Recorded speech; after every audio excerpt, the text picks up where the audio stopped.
그리고 오늘 성경은 우리에게 나의 법, 즉 하나님의 법을 잊어버리지 말라 그렇게 말씀합니다. 성경이 이렇게 법을 잊어버리지 말라 그렇게 말하는 이유는 우리가 하나님의 말씀을 잘 잊어버린다는 그것을 전제로 말씀하는 거예요. 우리가 평소에 하나님의 말씀을 들을 때는 어때요? 아까 우리가 찬양할 때나 지금 우리가 하나님의 말씀을 들을 때 나에게 와닿는 그런 찬양의 가사나 나에게 와닿는 말씀이 있으면 아멘 하죠. 그렇게 살고자 하지만 실제 현실에 부딪히면 하나님의 말씀은 어디 가고 사라져요. 어디 간지 없어요.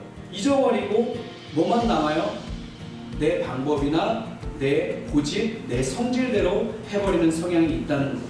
누구를 막론하고 인간은 그렇게 다 연약하다는 거예요. 연약하기 때문에 말씀을 듣고 그렇게 살고자 하지만 그 말씀대로 살기가 쉽지 않다는 것이죠. 우리가 하나님의 말씀을 잊어버리지 않고 여기서뿐만이 아니라 삶 속에서 말씀을 잊어버리지 않고 살아가기 위해서는 하나님의 말씀에 우선순위를 둬야 돼요. 이미 다른 것들이 우리 마음속에 잔뜩 들어와 있기 때문에 하나님의 말씀이 귀에 들어오지 않는 거예요. 그래서 우리가 하나님의 말씀을 잊지 않으려고 한다면 무엇보다 하나님의 말씀을 듣는데 최우선순위를 둬야 되는 거예요. 우리가 해야 하는 일, 어떠한 일보다 알아야 하고 배워야 하고 기억해야 하는 어떠한 것보다 여러분이 정말로 하나님의 말씀에 우선순위를 둘 때 그때 비로소 하나님의 말씀이 우리 머릿속에 자리를 잡기 시작하고 채워지기 시작한다는 거예요. 그건 누구나 말씀이 쏙쏙 들어오느냐? 아니에요. 왜? 이미 우리는 태어날 때부터 죄성을 가지고 태어났기 때문에. 죄라는 죄성이라는 건 뭐냐? 그러면 죄는 관역이 빗나가는 거라고 그랬어요. 이미 우리는 태어날 때부터 관역을 향해 나아가야 되는 게 아니라 반대 방향으로 나아가고 있는 거예요. 근데 그게 무엇으로 우리를 바른 길로 인도하느냐? 하나님의 말씀이 우리 안에 들어올 때 하나님의 말씀이 바른 길을 가르쳐주고 우리의 몸을 그 길로 끌고 가는 거예요. 예수 그리스도가 우리 안에 들어올 때 성령께서 우리 마음을 주장해 주실 때만 그게 가능하다는 거예요. 예수 그리스도를 내 마음속에 믿음으로 고백을 하고 성령께서 내 마음을 주장해 주실 때 하나님의 말씀이 내 안에 채워지면 채워질수록 우리가 바른 길을 걷는 것이지 당연히 가는 것은 아니라는 거예요. 그래서 우선순위를 어떻게든 우리가 잡아야 되는 것이죠. 하나님의 말씀이 내 것이 되려고 하면 어떻게 해야 되느냐? 머리로 먼저 믿어야 돼요. 그리고 알아야 되고 그리고 그것이 어디로 내려와야 되느냐? 가슴으로 내려와야 돼요. 다시 말해서 하나님의 말씀이 내 영혼을 지배하고 내가 하나님의 말씀을 들을 때 가슴이 뜨거워질 때 이때 하나님의 말씀은 내 것이 되는 거예요. 하나님의 말씀으로 채워질 때 그때 우리는 다른 사람과 대화를 할 때도 세상 이야기보다 하나님의 말씀을 가지고 이야기를 하게 되는 거예요. 내 속에 말씀이 가득하기 때문에 그게 가능한 거예요. 그럼 바로 이것이 하나님의 말씀을 기억하는 거예요. 그리고 그것을 삶 가운데 실천할 때, 즉 그 말씀대로 순종할 때 그 말씀이 역사로 나타나는 거예요.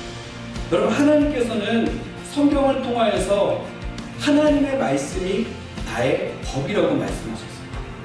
하나님의 말씀은 무엇이 옳고 무엇이 틀린지를 구별하게 해요.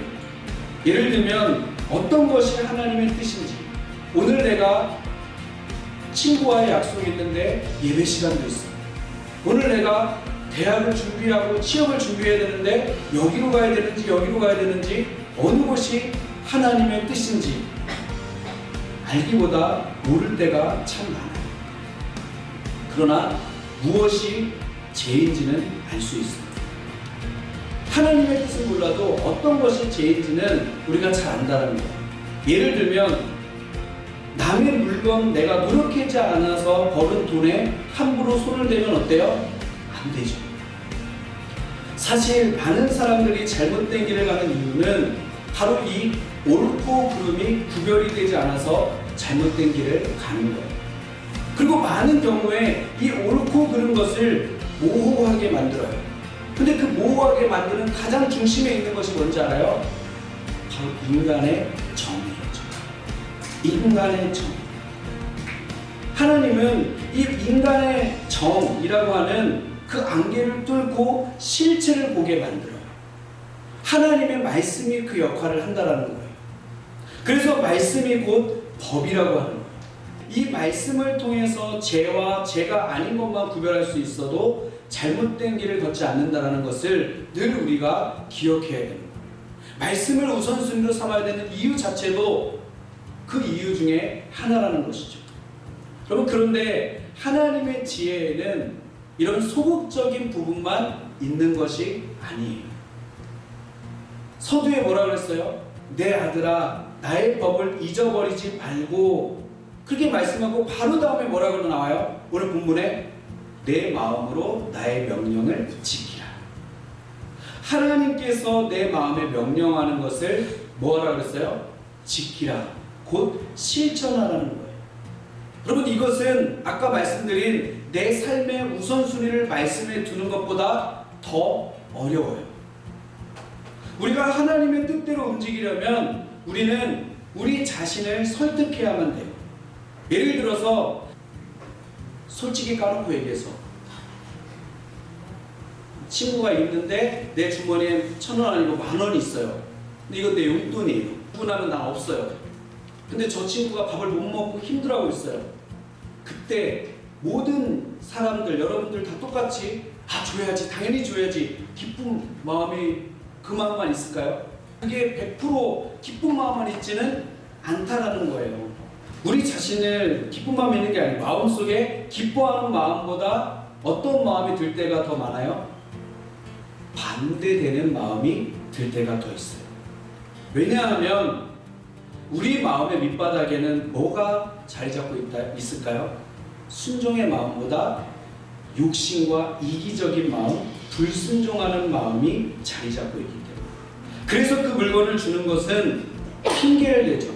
쑥스러운 일이라든지, 혹은 그 사람이 나를 오해할지도 모른다든지, 귀찮다든지, 아니면 아깝다든지, 그런 마음이 일어나면서 주고 싶지 않은 마음이 일어나게 돼요. 그러나 마음속에서 강하게 설득되면 결국 손과 발이 움직여지면서 그 물건을 들고 가서 주게 되죠. 여러분, 그렇게 하나님의 뜻에 한번 순종하고 나면 그제서야 비로소 내 마음에 기쁨이 찾아오는 거예요. 그런 내 마음을 설득하는 것이 바로 하나님의 말씀에 순종하는 거라는 거예요. 그냥 되는 게 아니라. 여러분, 순종의 크기가 다를 뿐이지 방법은 다 동일해요. 다 똑같은 방법으로 이루어진다는 거예요. 무엇 하나 그냥 되어지는 것이 아니라 우리가 하나님의 말씀, 하나님의 뜻대로 움직이려면 너무나도 많이 자기 자신을 말씀으로 설득해야 된다는 거예요. 우선순위를 하나님의 말씀에 두고 그 말씀이 내 안에 들어올 수 있도록 내가 포기해야 되는 것도 있고 설득해야 되는 것도 있다는 거예요. 이것을 신학적인 용어로 내 마음을 쳐서 복종시킨다고 해요. 성령께서 내 마음을 주장하게끔 하는 거예요. 이것이 곧 머리로 믿은 것이 가슴으로 내려오는 거예요. 하나님의 말씀이 내 영혼을 지배하고 내가 하나님의 말씀을 들을 때, 그래서 가슴이 뜨거워질 때, 이때 나타나는 결과가 바로 이것이라는 거예요. 이것은 누구에게나 쉬운 일이 아니에요. 어려워요. 힘들어요. 그러나 하나님은 우리가 그렇게 하기를 원하신다는 거예요. 그리고 분명히 우리가 기억해야 되는 것은 이것은 내 힘으로 되어지는 것이 아니라는 거예요. 내 능력으로 되어지는 것도 아니에요. 다른 것, 그 어떠한 것보다 하나님의 말씀을 우선순위에 둠으로, 그게 전제예요. 내 마음이 하나님의 말씀으로 채워질 때, 그래서 내 마음에 하나님의 말씀이 가득 차여져서 그런 상황이 되었을 때 내가 말씀으로 내 자신을 설득해 나아가는 거예요. 하나님이 기뻐하시는 법이 이것이고 나는 그것을 따라야 된다. 틀어졌던 마음을 아까 우리 장수가 말했던 대로 여호와께로 돌아가는 거예요.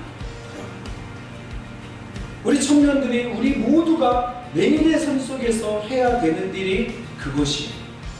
우리가 교회에 와서 예배를 통하여서 듣고 우리가 여기서 연습해야 되는 것이 바로 그것이에요.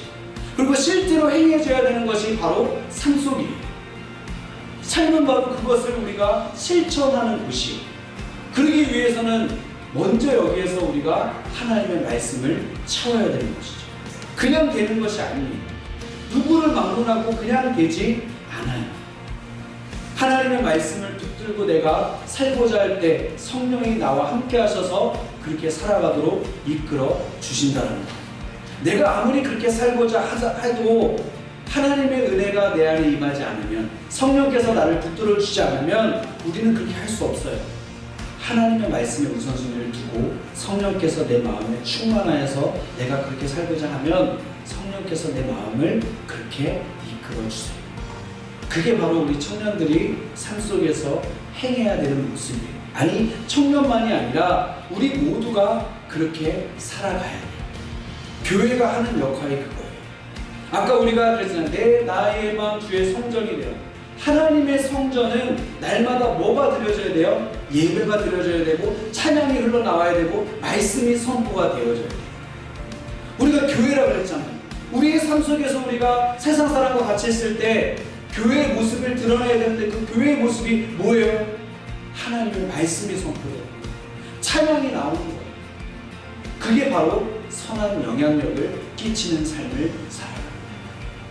반주자가 나왔으니까 자연스럽게 이 시간 같이 기도했으면 좋겠습니다. 오늘 들은 말씀을 기억하면서 하나님, 먼저 내 삶의 우선순위를 하나님의 말씀에 두게 하여 주옵소서. 다른 것이 내 마음에 가득 차여져 있는 것이 아니라 하나님의 말씀이 내 안에 가득 차여지고 성령께서 내 마음을 날마다 주장해 주시도록 우리가 그것을 위해서 기도하고, 여기서만이 아니라 삶 속에서 그 말씀대로 살아갈 힘과 은혜와 믿음을 주옵소서. 우리 합심하여 기도하겠습니다. 하나님 아버지,